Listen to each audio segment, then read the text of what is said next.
এটা তো দেখলেন হুগলির খবর, যেখানে প্রমোটারদের হাতাহাতি ছবি দেখতে পারলেন আপনারা। তবে দুর্গাপুরে সেখানে আবার রমরমিয়ে চলছে বালি পাচারের কারবার।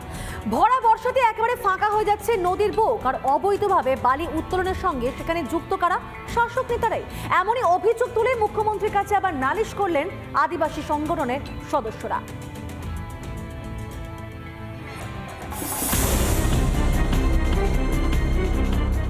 গ্রিন ট্রাইব্যুনাল এবং উচ্চ আদালতের নির্দেশ, বর্ষাকালে কোনো নদী থেকে বালি তোলা যাবে না।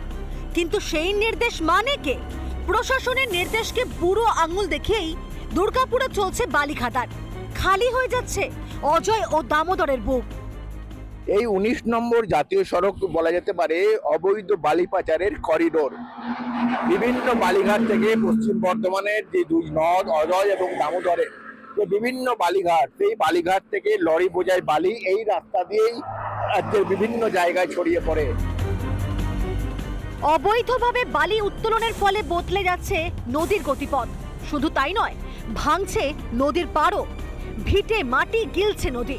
আর এই অবৈধ বালি উত্তোলনের বিরুদ্ধে সরব হয়েছে আদিবাসী সংগঠন। শাসক নেতাদের বিরুদ্ধে মুখ্যমন্ত্রীকে অভিযোগ জানিয়েছেন আদিবাসী সংগঠনের নেতৃত্ব। এখানকার যারা আছে বালি মাফিয়ারা, সৈয়দ কিরণ যিনি পঞ্চায়েত প্রধানের স্বামী, ওখানে আছেন শেখ সাইফুল, তারপর সুরেন, অজয় হাড়ি। প্রশাসনের কাছে এটাই আমাদের আবেদন থাকবে, যাতে খুব দ্রুত যাতে যে বালি উত্তোলন চলছে সেই বালি উত্তোলন যাতে বন্ধ হোক। পূর্ব পশ্চিম বর্ধমানে প্রায় 80% বালিঘাটি অবৈধ বলে অভিযোগ। প্রশাসনের নাকের ডগায় চলছে সেই বালির কারবার, আর এদিকে কিছুই জানে না প্রশাসন। আমি জানি যে ওখানে বন্ধ আছে সবকিছু। কালকে আমি নিজে পার্সোনালি গেছিলাম ওই এলাকাতে, সেরকম কিছু ছিল না। এখন আপনার কাছে আমি শুনছি, রিসেন্টলি তো আমি জয়েন করেছি, আমি নিজে পার্সোনালি এরিয়া ভিজিট করব। আদালতের নির্দেশকে সবাই মানতে বাধ্য, আর এখানে সেই নির্দেশকেই বুড়ো আঙুল দেখিয়ে চলছে দেদার বালি লুট। অবৈধ বালি খাদানের এই কারবারের সঙ্গে প্রশাসন যুক্ত বলে অভিযোগ বিরোধীদের।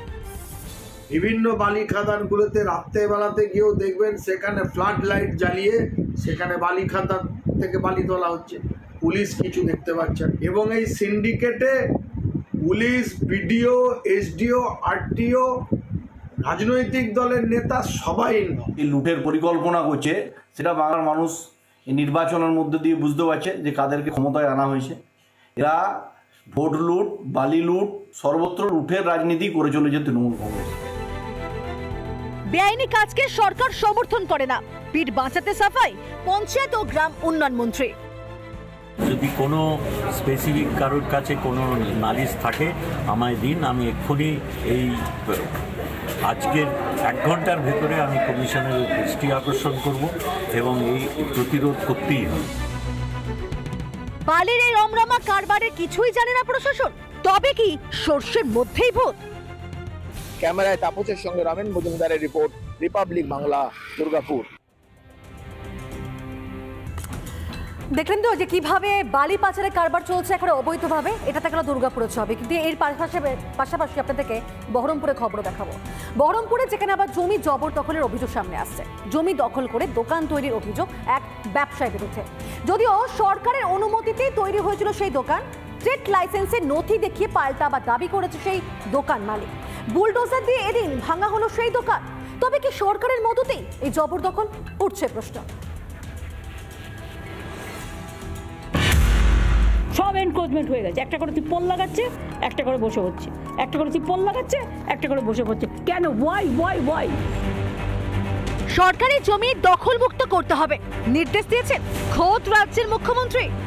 বহরমপুরে উত্তরবঙ্গ রাষ্ট্রীয় পরিবহন সংস্থার বাস স্ট্যান্ডের ঠিক সামনে সরকারি জমিতে গজিয়ে উঠেছিল ফটোকপির একটি দোকান।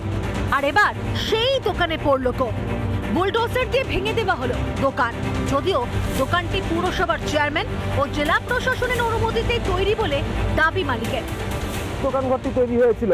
জেলা প্রশাসন সূত্রে যেটা জানা যাচ্ছে, ডিস্ট্রিক্ট কালেক্টরেটের জায়গায় কিন্তু এই দোকানঘরটিকে নির্মাণ করা হয়েছিল এবং দীর্ঘদিন থেকে সেই বিষয়ে কিন্তু দোকান কর্তৃপক্ষ অর্থাৎ দোকান মালিককে কিন্তু নোটিশ করা হয়েছিল, কিন্তু সেই নোটিশে কোনো রকম কর্ণপাত তারা করেননি, এমনটা কিন্তু স্পষ্টত দাবি করা হচ্ছে। একাধিকবার নোটিশ করার পরেও সেই কর্ণপাত না করাতে এই দোকান কিন্তু কার্যত ভেঙে দেওয়া হয়। সরকারি জায়গায় ব্যবসা করা এই দোকান মালিকের রয়েছে ট্রেড লাইসেন্স, রিপাবলিকের হাতে এসেছে তার নথি। 20 ফেব্রুয়ারি পুরসভা থেকে ইস্যু করা হয় সেই লাইসেন্স, আর সেখানে সই রয়েছে বহরমপুর পুরসভার ভাইস চেয়ারম্যান থেকে শুরু করে একাধিক আধিকারিকের। 10 বছরের পুরনো ছিল, সেটা উইদাউট নোটিশে আজকে চেয়ারম্যান ওই ঘরটা ভেঙে দেয়। ভেঙে দেওয়ার পর আমাকে চেয়ারম্যান প্রতিশ্রুতি দেয় যে তোমাদেরকে আপাতত টেম্পোরারি ব্যবস্থা করে দেবো।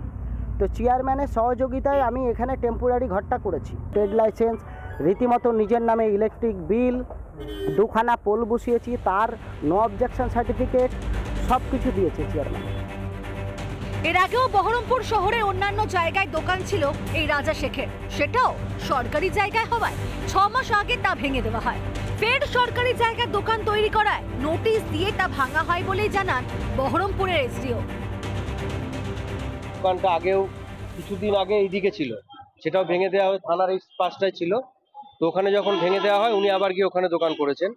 তো ওটা কালেক্টর ল্যান্ড, আমরা ওনাদেরকে নোটিশ করেছিলাম এবং আমাদের যে আইন আছে আইন মোতাবেক আমরা সমস্ত প্রসিজারটাকে ফলো করে আজকে ওটাকে ভেঙে দেওয়া হলো। বিল্ডিং করেছিল, সেটা সরকারি জায়গা, কালেক্টরের জায়গা, এবং সেই জায়গায় ও বিল্ডিং করতে গেলে পরে আরও পাশাপাশি আরও 2-5 পরবর্তী বস্তু শুরু করবে, সেটা নিয়ন্ত্রণের বাইরে চলে যাবে। সেই মুহূর্তে সেই জন্য ওটা ডিসমেন্টাল করা হলো সরকার। এবার পুনর্বাসন দেওয়ার ব্যাপারটা নিশ্চয়ই আমি ভাববো রাজা শেখেরও বা আরও যারা আছে তাদের জন্য কোনো অসুবিধা না হয়। অনুমতি নিয়ে দোকান তৈরি করেও মিলল না রেহাই, তাহলে কিসের উপর ভিত্তি করে পুরসভা সরকারি জায়গায় দোকান তৈরির অনুমতি দিয়েছিল? আর অনুমতির পরেও বা কেন খোয়াতে হলো রুজি রুটির একমাত্র পথ? মুর্শিদাবাদ থেকে ইন্দ্রাশিস বাগচি, রিপাবলিক বাংলা। আর এই সমস্ত খবরের মাঝখানে ফের একবার ধরা পড়লো আবার রাজ্যে প্রাথমিক বিদ্যালয় বেহাল ছবি। দেওয়ালে পড়েছে ফাটল, খসে পড়ছে চাঙড়, আর প্রাণের ঝুঁকি নিয়ে সেখানে ক্লাস করতে হচ্ছে খুদেদেরকে। শতাব্দী প্রাচীন ঝাড়গ্রামের সাঁকরাইলে কুকড়াচুপি, সেখানকার যে প্রাথমিক বিদ্যালয় রয়েছে সেই বিদ্যালয়ের বেহাল দশা ঘোচাতে বহুবার ঊর্ধ্বতন কর্তৃপক্ষকে জানানো হয়েছে, চিঠি চালাচালিও হয়েছে স্কুল কর্তৃপক্ষের সঙ্গে, কিন্তু কাজের কাজ কিছুই হয়নি, এমনটা অভিযোগ স্কুল কর্তৃপক্ষের। দেখুন।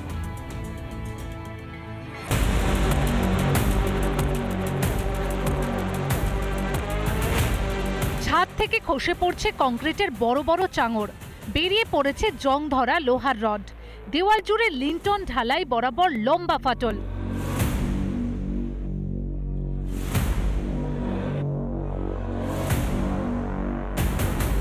যখন তখন খসে পড়ছে দেওয়ালের প্লাস্টার।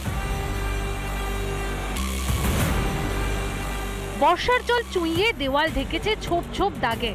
এমনই বেহাল অবস্থা ঝাড়গ্রামের সাঁকরাইলের কুকড়াকুপি প্রাথমিক বিদ্যালয়ের। এই অবস্থায় সন্তানদের স্কুলে পাঠাতে ভয় পাচ্ছেন অভিভাবকরা। বারংবার দেখা গেছে রাজ্যের বিভিন্ন বিদ্যালয়ে শিক্ষাঙ্গনের বেহাল অবস্থা, কোথাও দেখা যাচ্ছে চাঙড় খসে পড়তে খুদে পড়ুয়ারা আহত হচ্ছে, অপরদিকে দেখা যাচ্ছে কোথাও মিড ডে মিলে অস্বাস্থ্যকর পরিবেশে রান্না হচ্ছে, কোথাও মিড ডে মিলে পোকা পাওয়া যাচ্ছে, টিকটিকি পাওয়া যাচ্ছে। শিক্ষাঙ্গনের একেবারে বেহাল অবস্থার ছবি বারংবার দেখা যাচ্ছে রাজ্যের বিভিন্ন বিদ্যালয়ে। আমরা স্যারদের বলেছি আপনারা ওই রুমে আর ক্লাস করবেন না, তালা বন্ধ করে রাখুন, কারণ কখন ছেলে বলে ঢুকে যাবে, বিপদ হয়ে যাবে, যাতে করে আমাদের এই স্কুলটা পুনর্নির্মিত, কারণ এটা কোনো রিপেয়ার নয়, পুনর্নির্মিত না হলে এই স্কুলটা ক্লাস করা সম্ভব নয় স্যারদের। ওটার ছাদ একবারে নষ্ট হয়ে গেছে, ওখানে বসে পড়ানো মাস্টারমশাইদের এবং বাচ্চাদের খুবই বিপজ্জনক অবস্থায় ওনারা আছেন, এখন বারান্দায় এবং মাঠে বসে ক্লাস করছেন। পুরনো স্কুল বিল্ডিং ভেঙে নতুন করে স্কুল তৈরির দাবি প্রধান শিক্ষকের। ছাদ থেকে এমনিতেও বাকি রুমগুলোতে বা দেওয়াল থেকে জল, মানে বৃষ্টি হলেই জল পড়ে। একবার নয় একাধিকবার জানিয়েছি, BDO office, DI office, chairman, DM, প্রধান, সমস্ত জায়গায় যা যা জায়গায় জানানোর জানিয়েছি, এবং শেষ পর্যন্ত এমএলএ সাহেবকেও জানিয়েছি। আপাতত এখনো পর্যন্ত কোনো ব্যবস্থা নেওয়া হয়নি। স্কুলে যে প্রাণের ঝুঁকি নিয়ে পড়ুয়ারা দিনের পর দিন ক্লাস করছে তা নাকি জানেনই না পঞ্চায়েত সমিতির শিক্ষা সংস্কৃতি ও ক্রীড়া দপ্তরের কর্মাধ্যক্ষ। দ্রুত পদক্ষেপের আশ্বাস দিয়েছেন তিনি। আমার জানা ছিল না, কিন্তু যেহেতু জানতে পারলাম ব্যবস্থা তো নিতেই হবে।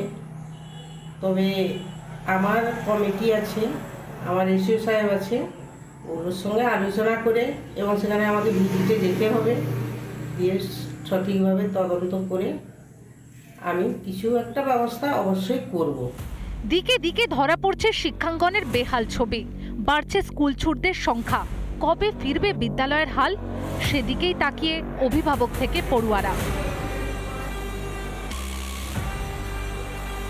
কবে এই বিদ্যালয় সংস্কার হবে সেদিকেই তাকিয়ে রয়েছেন এলাকার বাসিন্দারা। ঝাড়গ্রাম থেকে রবীন্দ্রনাথ মাইতি, রিপাবলিক বাংলা।